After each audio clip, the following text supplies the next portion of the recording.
I'm Brenda Quintana coming to you from the Beehive. I just wanted to say a quick thank you to everyone. I hit 3,000 YouTube subscribers last week. Thank you so much for subscribing to my channel and supporting me.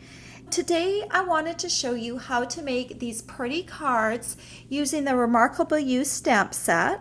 And you'll notice really the only thing that I change out when I make these cards is the ink color.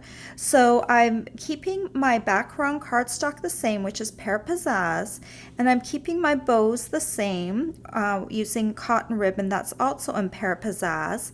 So really the only extra thing that you need to buy to make these cards different is your ink colors. And today I'm going to show you how to make this card using Pacific Point ink. To start off with, you're going to need a piece of thick Whisper White cardstock, and this piece is 3.5 inches by 4 3/4 inches. And the Remarkable You stamp set, the one that we're going to use today, is a really beautiful stamp set. It's got lots of big, bold images and two really useful greetings. So I wanted to use this Lotus blossom this time. I have this in cling mount, so I just pop this out of my case. And then I've got an E-block here, and this is slightly, it's the right size for this blossom, but what I'm going to do is, instead of centering my blossom like I normally would, I'm actually going to put my greeting right on here with my blossom. So I'm just going to kind of line it up near the top, and I'm going to center it. And then I'm going to use this greeting here that says, "And I'm so grateful for you." But I didn't want to say, "And I'm so grateful for you." I just wanted to say, "I'm so grateful for you." So what I did was I took this greeting, and there's enough room so that you can cut off the "and." And now this becomes a great standalone saying, and it just says, "I'm so grateful for you." So you can put this down right underneath your lotus blossom. Just make sure it's centered and straight, and that way you can stamp both of these right at once. So if you're making a bunch of these cards, you won't have to stamp twice. So I've got here my Memento black ink pad, and I am just going to tap on the ink onto both the words and the lotus blossom.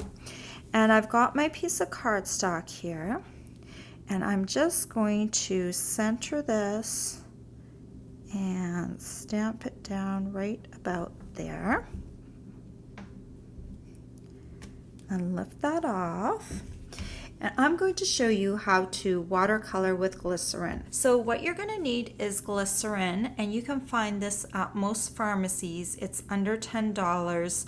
And then you'll just need like a plastic lid. Get it out of your recycling bin. And then we're going to be using 3 colors today: Pacific Point, Pear Pizzazz, and Daffodil Delight. And these are just the re-inkers for our ink pads. And I always recommend when you buy an ink pad that you get the re-inker anyway. So I have them on hand all the time. So I'm just going to put a drop of glycerin right in the center of my lid. It's clear so you can't really see it. And then I'm going to take a drop of my Pacific Point. And I have my aqua painter here, and it's just filled with regular old water. And I'm just going to take, I always have like a tissue, or you can have a paper towel on hand, and that's just to make sure to dry off your brush and clean it when you need to.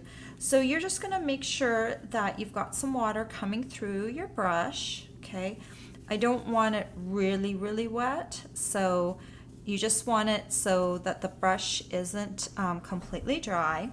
And then I'm going to pick up some of my glycerin. I'm going to drop it right into my Pacific Point. I'm going to kind of move it around a little bit, because I definitely want the Pacific Point mixed in with the glycerin, because that's what helps glide the ink over the surface. Now this looks really, really blue, so I'm going to just kind of wipe it on here and see how blue it is. I think that's a good color. So I'm just going to come through and I'm going to hit all of my petals just one at a time. And there is a lot of ink already on my brush. So I'm just going to keep going until I notice that it's getting a lot lighter. So I'm just hitting each petal one at a time. And at this point, I'm not worried about shading or anything. I'm just worried about getting that base color down. Now, this petal right here, the one that has the centerpiece, the stamen, I am going to just kind of leave a lot of white around that, because I'm going to come back and hit that with some Daffodil Delight later. So you want to leave that all blank right there.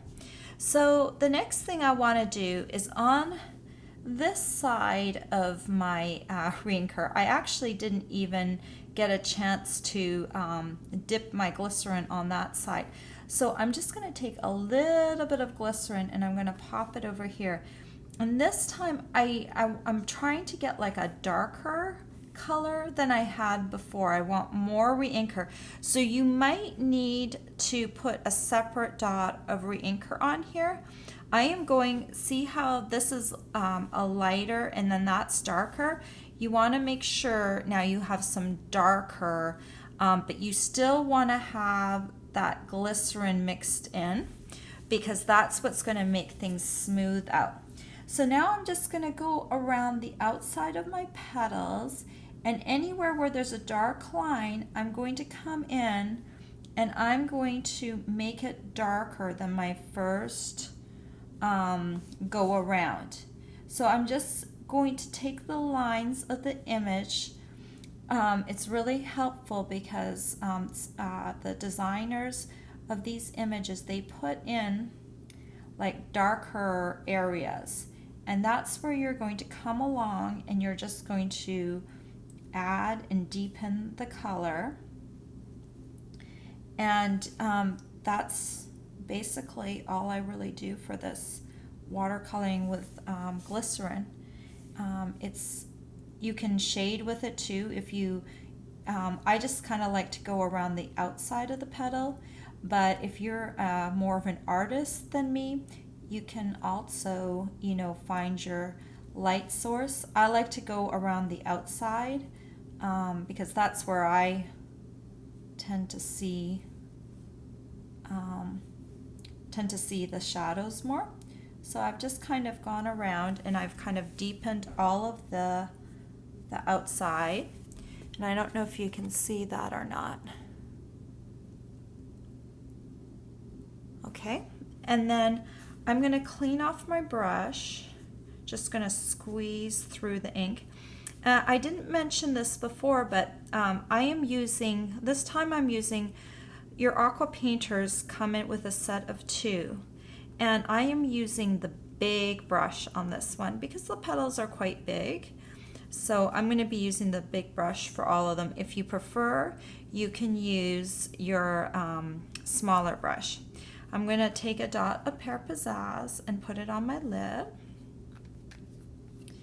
And now I'm going to come in, I'm going to take some more glycerin. If your glycerin has been polluted by a different color of ink, you can just put more glycerin on. That bottle will probably last me forever. So you're only taking a drop off at a time. And then I'm just going to, well, let's test this out. I'm going to come in, make sure that you like your color, how deep it is. I'm just going to hit the stem. Easy peasy like that. And then I'm going to again squeeze through some water to get rid of my green. And now I'm going to take a little dot of the Daffodil Delight, and I'm going to add some glycerin. My glycerin's still right in the center there. And then I'm just going to hit the center right there. And there you go. I mean, that was pretty easy, wasn't it? And now I'm going to show you how I did my card base. So for these cards, I wanted a tent fold card.